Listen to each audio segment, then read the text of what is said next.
시편 112편 말씀 함께 나누려고 합니다. 오늘 제가 나누게 될 내용은 당연한 얘기, 조금 이렇게 말하면 어떨지 모르겠습니다만 뻔한 얘기일지도 모르겠습니다. 그런데 이 말씀이 계속적으로 당연한 얘기, 계속적으로 뻔한 얘기로 들리고 남아있는다면 우리 믿음과 또 우리의 신앙생활을 다시 한번 점검해야 되지 않을까, 그런 마음도 듭니다. 그 이유를 1절 말씀 읽고 함께 나누겠습니다. 1절 함께 읽습니다. 시작.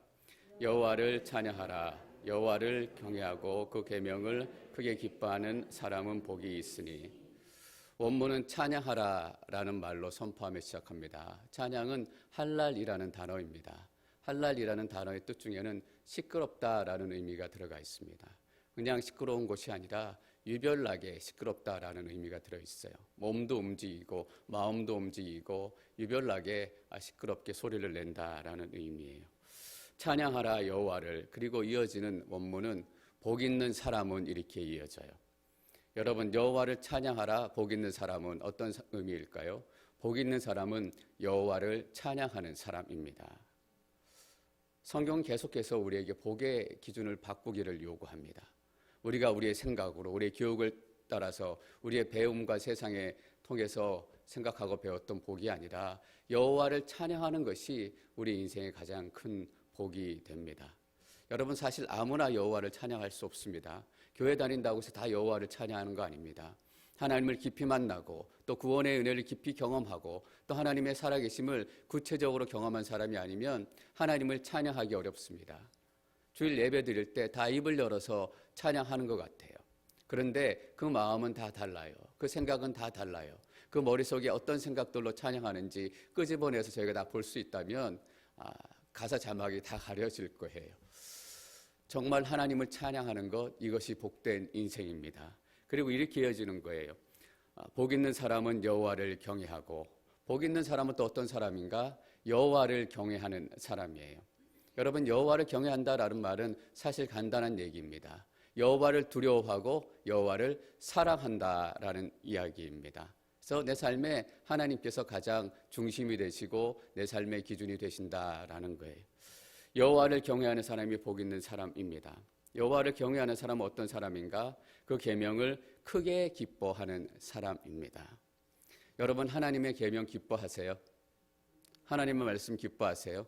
근데 오늘 말씀 보니까 그냥 기뻐하는 것이 아니라 크게 기뻐한다라고 되어 있어요. 저는 여러분들이 크게라는 이 수식어에 좀 주목하셨으면 좋겠어요.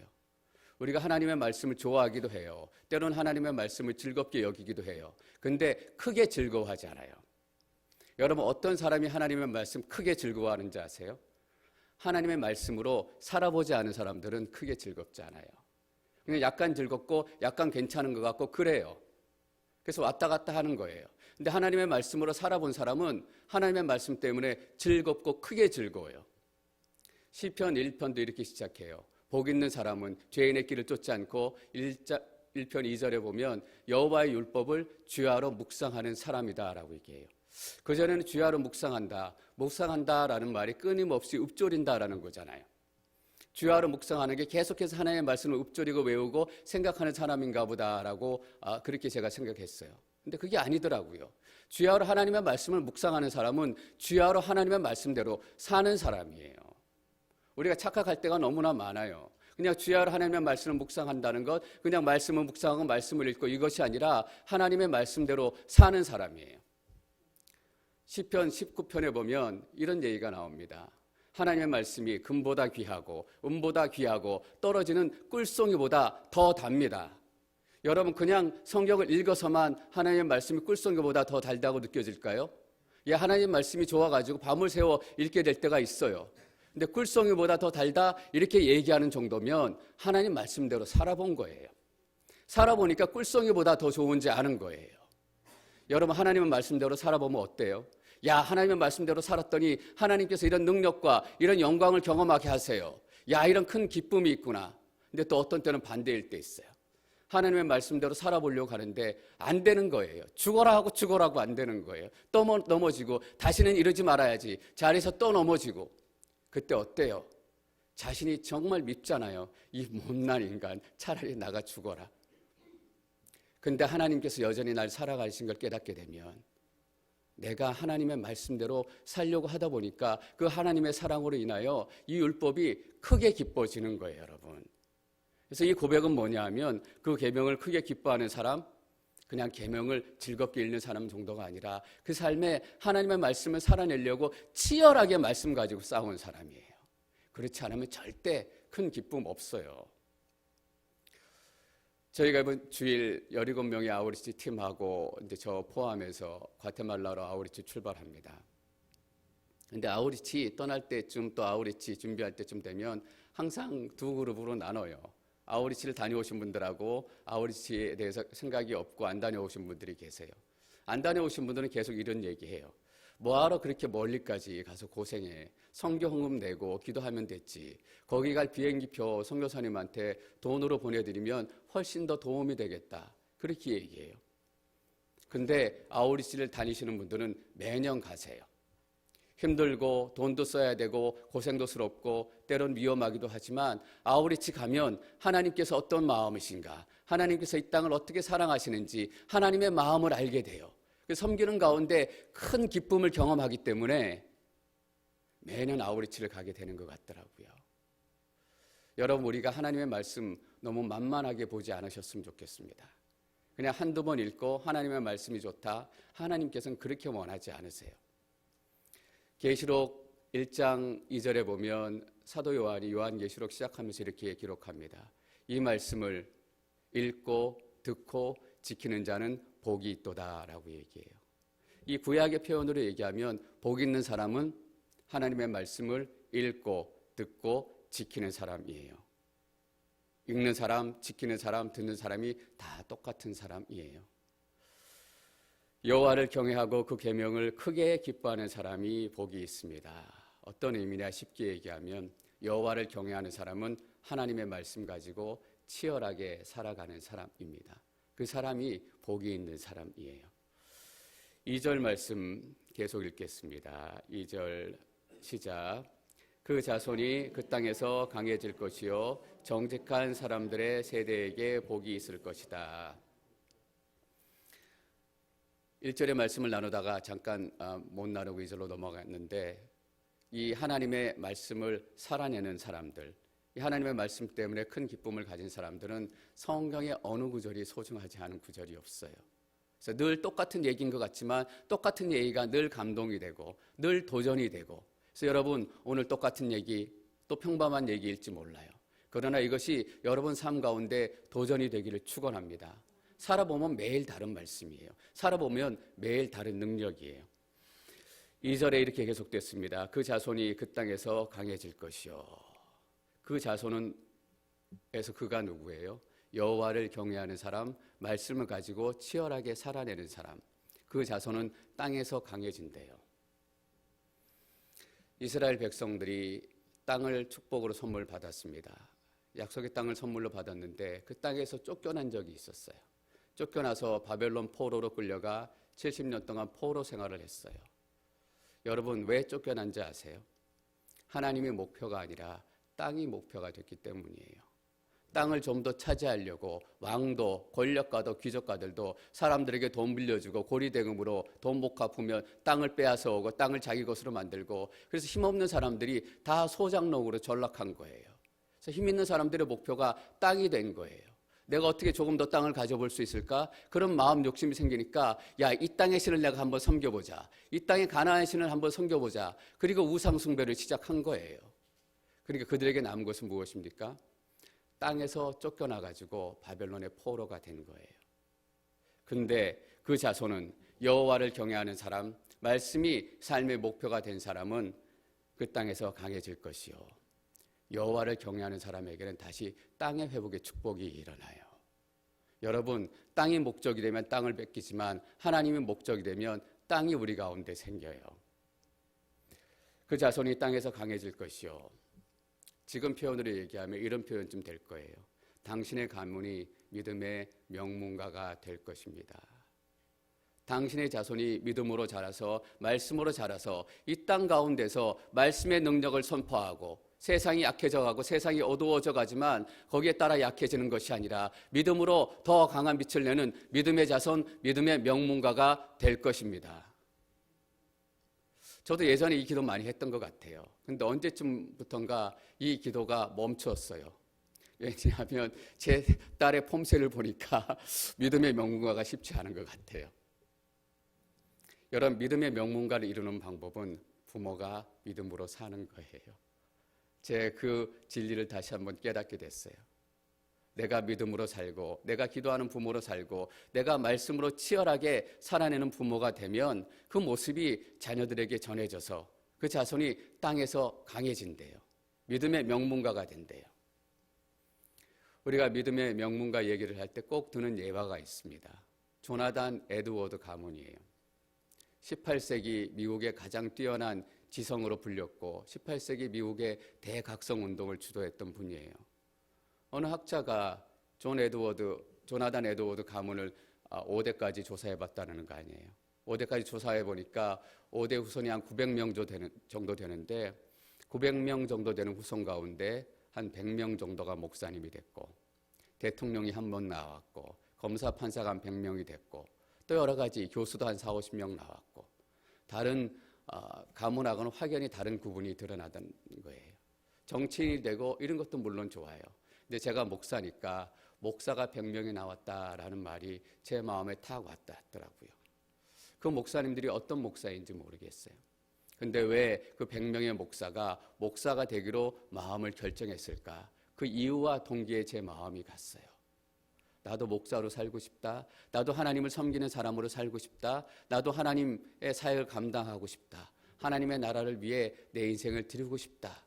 최소한 그 마음으로 그 인생을 드렸던 사람이 900명 중에 100명이나 됐다라는 거잖아요. 전 여러분들이 믿음의 명문가를 이루는 꿈을 포기하지 않으시기를 축원합니다. 이미 늦었지 아니에요. 늦지 않았어요. 내 아들이 너무 자랐는데 여러분 그 아들도 아들을 낳을 거고 그 아들의 아들도 아들을 낳을 거예요.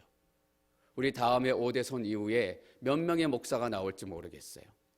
제가 가끔 제 딸 보러 너 목사할래 이렇게 꼬셔봐요. 그러면 고개를 절레절레 흔들어요. 제가 좋은 모습을 못 보여줬는지도 모르겠어요. 근데 여러분 꿈을 잊지 마십시오. 그 자손이 그 땅에서 강해질 것이요. 정직한 사람들의 세대에게 복이 있을 것이다 라고 얘기합니다. 여러분 정직한 사람들의 세대에 복이 있대요. 이 시대를 제가 한번 돌아봤습니다. 정말 정직한 사람이 복받는 세대인가?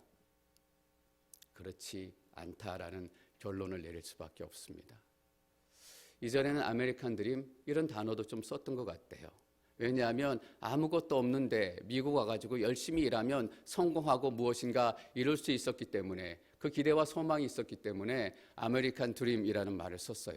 근데 지금은 아메리칸 드림이라는 말을 쓰지 않아요. 이루기 어렵고 성공하기 어렵기 때문이에요. 대신 요즘에 이런 말 쓰더라고요. 열심히 일하면 밥은 안 굶어. 열심히 일하면 하루하루 살아. 한국에서는 어떤 얘기 써요? 금수저, 흙수저 이런 얘기 쓰잖아요. 그 본질은 뭐예요? 계급을 가지고 태어난다라는 거잖아요. 흙수저 가지고 태어난 사람은 계속 흙수저로 살고 금수저 가지고 태어난 사람은 계속 금수저로 살고 다시 말하면 정직한 사람이 정직한 세대가 복받지 못하는 시대가 됐다라는 거예요.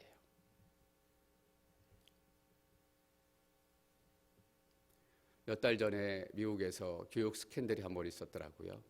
저도 놀라서 그 뉴스를 관심 있게 들었던 적이 있는데 미국에서도 좋은 대학 보내려고 운동하지 않는데 돈을 줘가지고 좋은 운동선수인 것처럼 속여서 예일대도 보내고 LA에 있는 좋은 대학도 보내고 그랬더라고요. 미국도 그렇게 된 거예요.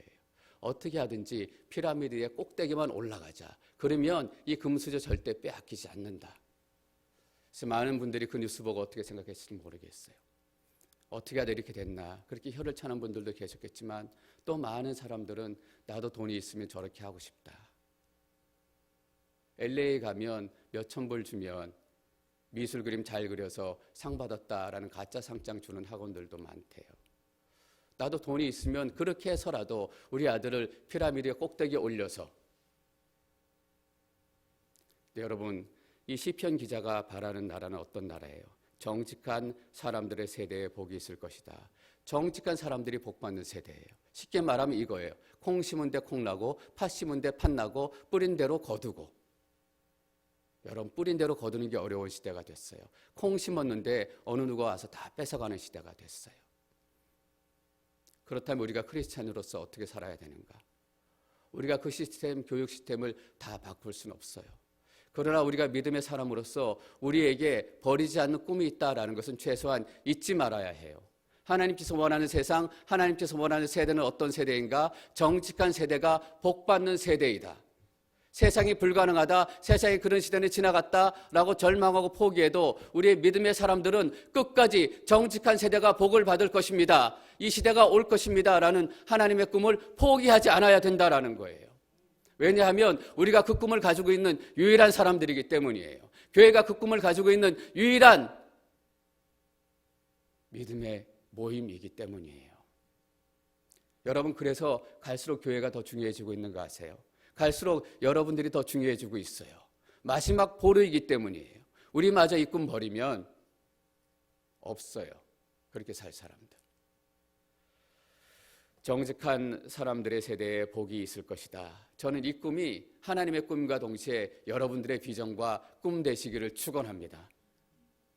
3절 말씀 계속 읽습니다. 3절 시작. 그 집에 부와 재물이 있고 의로움도 영원히 계속될 것이다. 그 집은 누구예요? 정직한 사람의 집이에요. 정직하게 일하는 사람의 집이에요. 이게 당연한 거예요, 여러분. 정직하게 일하는 사람, 하나님을 경외하는 성실한 사람 집에 뭐가 있어야 되냐면 일한 만큼 부와 재물이 있어야 돼요. 너무나 당연한 것 같죠? 근데 이게 너무나 당연하지 않은 세상이 됐고 이것을 다 그냥 받아들이고 그럴만하다라고 인정하는 세상이 됐어요. 여기서 부와 재물은 그런 사람들이 누리는 부예요.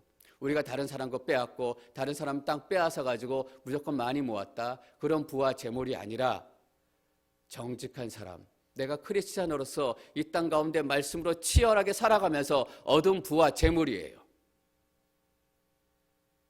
그런 부와 재물이 여러분 가운데 있어야 돼요. 하나님께서는 우리가 넉넉하게 살기 물론 원하세요. 그러나 그 재물이 하나님을 포기하고 얻은 재물이라면, 하나님의 말씀과 타협해서 얻은 재물이라면 하나님께서 우리가 가난해지기 원하는 거 아세요? 우리는 그 얘기 너무 싫어해요.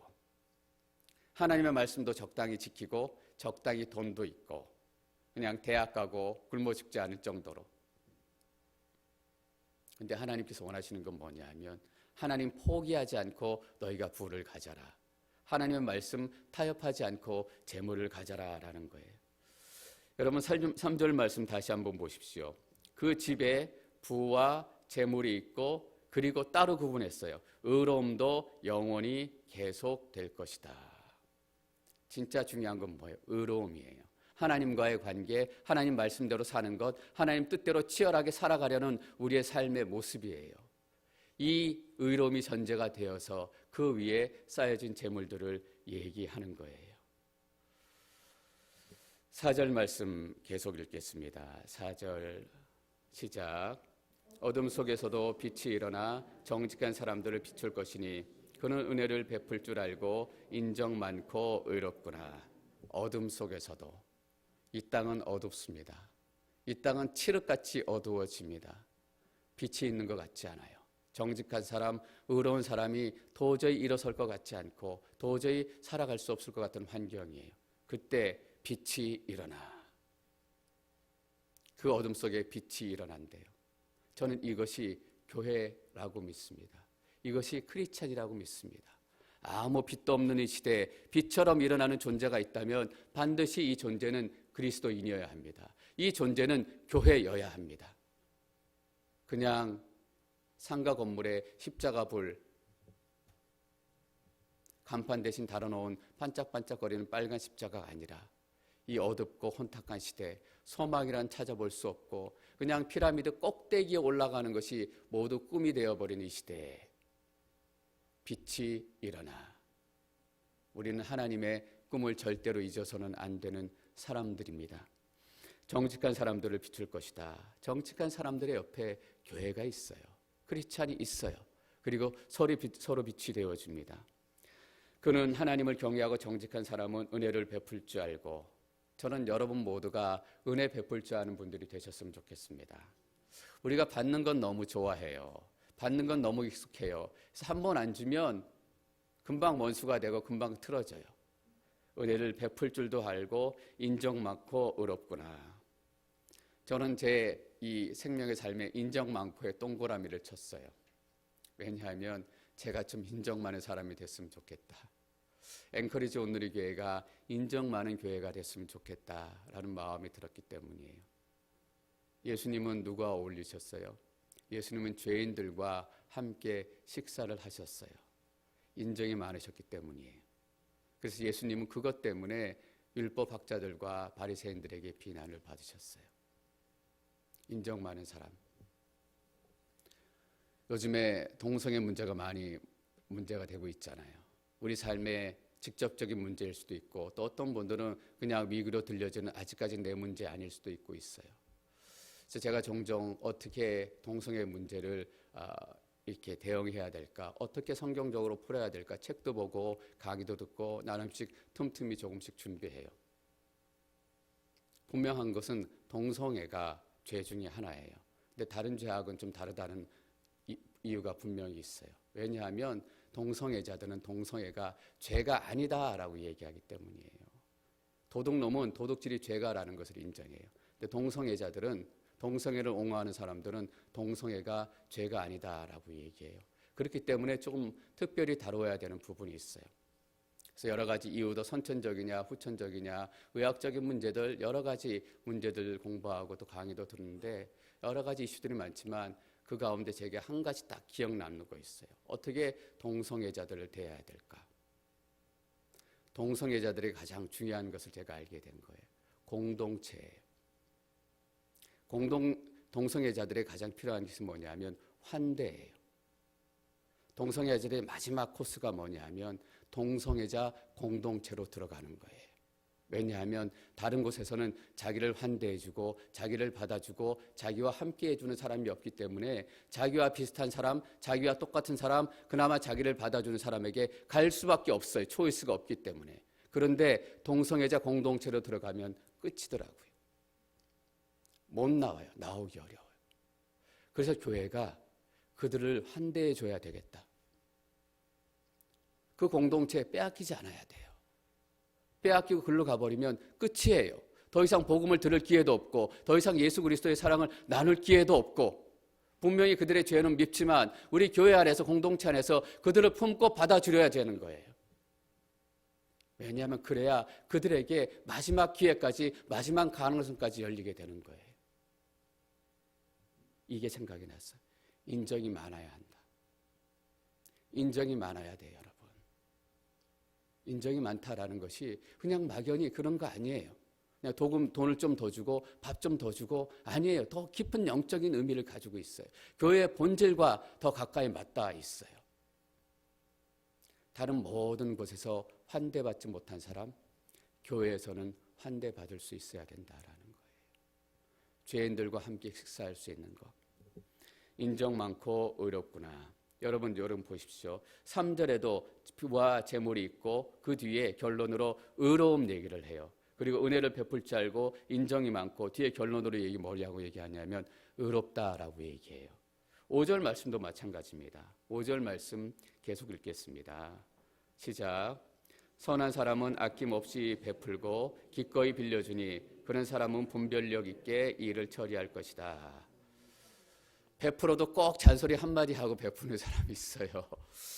저는 여러분들이 아낌없이 베푸는 분들 되셨으면 좋겠습니다. 빌려줄 때도 꼭 한마디 하고 빌려주는 분들이 계세요. TV 보니까 그런 이제 드라마 장면이 있는 것 같더라고요. 직원에게 그렇게 월급 주는데 당연히 일했으니까 월급 주는 게 마땅하잖아요. 꼭 돈 주면서 월급 주면서도 고마운 줄 알아? 이러고 돈을 줘요.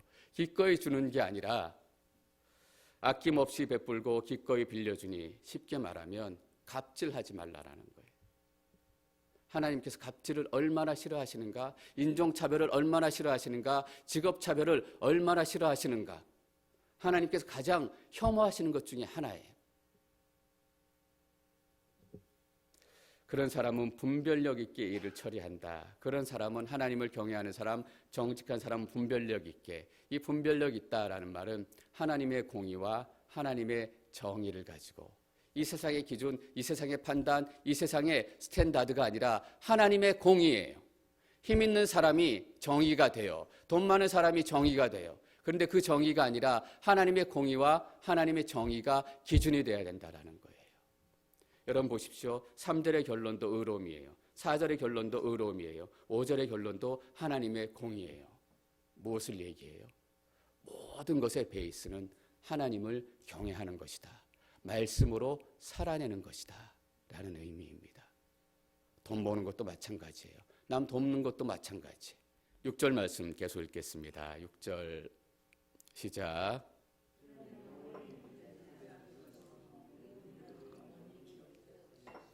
그는 하나님을 경외하는 사람은 영원히 흔들리지 않을 것이며. 여러분 왜 그런지 아십니까? 하나님께서 흔들리지 않는 분이시기 때문입니다. 하나님께서 변하지 않는 분이시기 때문이에요. 그래서 하나님을 경외하는 사람은 흔들리지 않아요.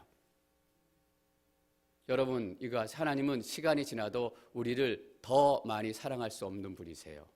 왜냐하면 우리를 사랑하기 시작하셨을 때부터 완전한 사랑을 우리에게 부으셨기 때문이에요. 여러분, 그게 얼마나 놀라운 일인지 아세요? 사랑이 잘할 수 없다는 것, 완전한 사랑을 이미 우리에게 100% 부어주셨기 때문에 더 사랑하실 수 없는 거예요. 그것이 최고의 사랑이었기 때문에. 얼마나 놀라워요. 그 사랑이 흔들리지 않아요. 왜냐하면 하나님은 변하지 않기 때문에. 여러분, 하나님의 사랑 줄어들지 않습니다. 우리는 옆에 와서 누가 한마디만 하면 우리의 사랑 금방 줄어들어요. 그 인간 어떻게 나한테 그럴 수 있지? 내가 자기한테 밥 산 게 얼만데. 근데 여러분, 하나님은 옆에 와서 아무리 떠들고 우리의 죄를 아무리 고소해도 하나님의 사랑은 절대 줄어들지 않아요.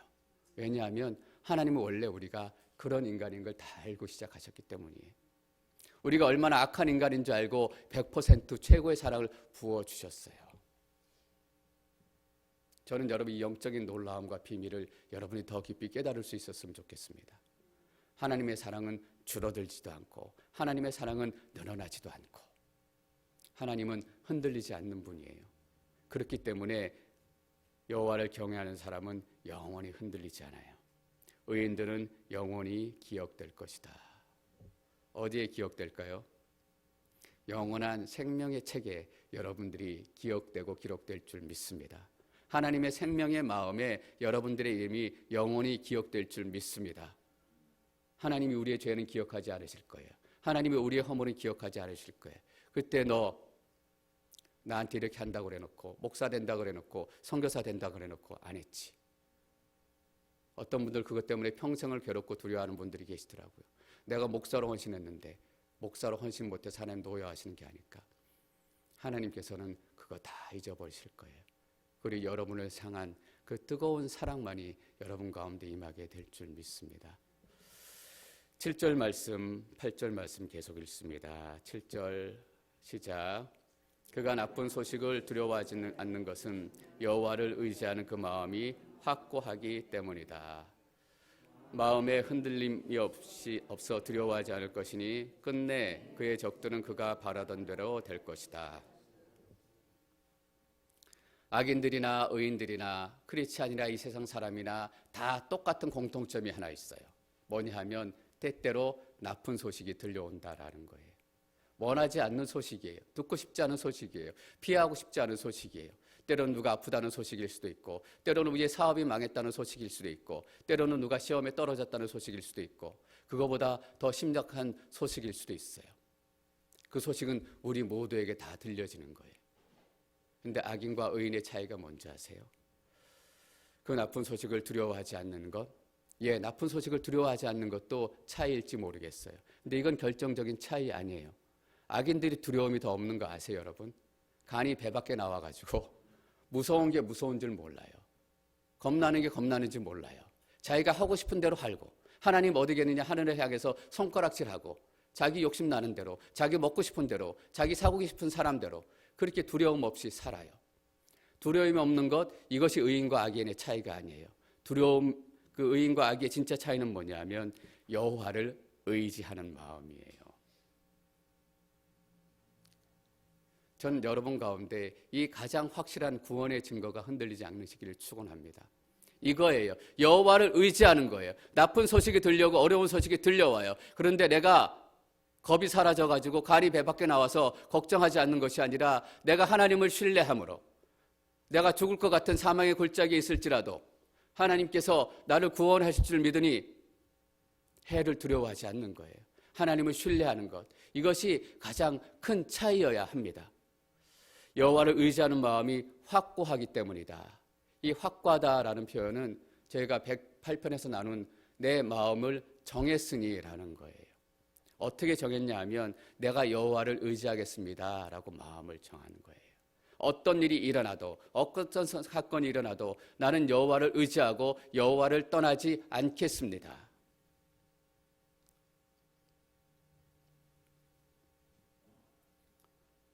여호와를 신뢰하는 사람에게 하나님께서 복 주십니다. 8절 말씀 저희가 다시 한번 읽겠습니다. 8절 시작. 마음에 흔들림이 없어 두려워하지 않을 것이니 끝내 그의 적들은 그가 바라던 대로 될 것이다. 마음에 흔들림이 없어, 다른 번역에서는 확신이 섰으니 두려움이 없고 이렇게 기록을 하고 있습니다. 두려워하지 않을 것이니 7절에도 두려워하지 않겠습니다. 8절에도 두려워하지 않겠습니다. 여러분, 누가 주어를 잊지 말아야 돼요. 주어가 정확히 안 나왔기 때문에 계속 그냥 지나갈 수 있어요. 누가 두려워하지 않는 거예요? 하나님을 경외하는 사람. 그래서 오늘 생명의 삶의 본문 제목이 이겁니다. 주님에 대한 경외심이 두려움을 이깁니다. 하나님을 경외하면, 그래서 하나님을 더 깊이 알아가면 하나님이 얼마나 크신 분이신지, 하나님이 얼마나 전능하신 분이신지 내가 신뢰하고 믿기 시작하면 나쁜 소식도 두려워하지 않게 될 것입니다. 여호와를 경외하는 사람만이 이런 축복을 누리게 되는 거예요. 끝내 그의 적들은 그가 바라던 대로 될 것이다. 내가 적들이 바라던 대로 되지 않아요. 어떤 선교사님의 이야기를 제가 잠깐 읽었어요. 아프리카 중에서도 오지 중에 오지에서 선교하시는 선교사님이더라고요. 근데 한 분이 거기 잠깐 방문했는데 얼마나 덥고 뜨겁고 지열이 뜨겁게 올라오는지 신발을 신고 있는데도 발이 뜨거워가지고 서 있을 수 없을 정도로. 근데 그 선교사님은 그런 곳에서 섬기고 그분들에게 복음을 전하고 함께 생활하시는 것이 너무 행복하고 즐겁다라고 말씀하셨대요. 그리고 그 아들이 있는데 미국에서 유학을 마치고 딴 데로 간 것이 아니라 그곳으로 돌아와서 아버지와 함께 그 오지에서 그 부족을 다시 섬기기 시작했다라는 거예요. 여러분, 적들이 원하는 것은 무엇이었겠어요? 발바닥이 뜨거우니까 아버지는 그냥 남겨두고 아들만은 좋은 데 가서 살아라. 아버지에게 그 마음 줄 수 있어요. 너만큼은 고생하지 말고 저는 편한 데 가서 편한 사역하고 편한 생활을 해라. 그게 적들이 바라는 마음이었지 않겠어요? 근데 하나님을 경외하는 사람은 적들이 원하는 반대로 해요. 적들이 원하는 그 도전을 꺾고 다시 오지로 돌아와서 그 지역을 섬기기 시작한 거예요. 9절 말씀 읽겠습니다. 9절 시작. 그가 가난한 사람들에게 선물을 나눠주었으니 그의 의가 영원히 지속될 것이고 그 뿔이 영광으로 높이 들릴 것이다. 가난한 사람들에게 선물을 나눠주었대요. 여러분, 원래 가난한 사람들에게 선물을 나눠주는 분이 누구예요? 산타크로스예요? 산타크로스가 아니라 이것은 원래 하나님께서 하시는 일이에요. 가난하고 궁핍한 사람들에게 선물을 나눠주는 것은 하나님께서 하시는 하나님의 사역이에요. 근데 여기 누가 했대요? 그가, 하나님을 경외하는 사람이 이 사역을 하나님 대신 하는 거예요. 여러분들의 사명과 여러분들의 소망이 여기 있습니다. 여러분들이 이 땅에서 하나님이 하셔야 될 일을 대신하는 사람들이에요.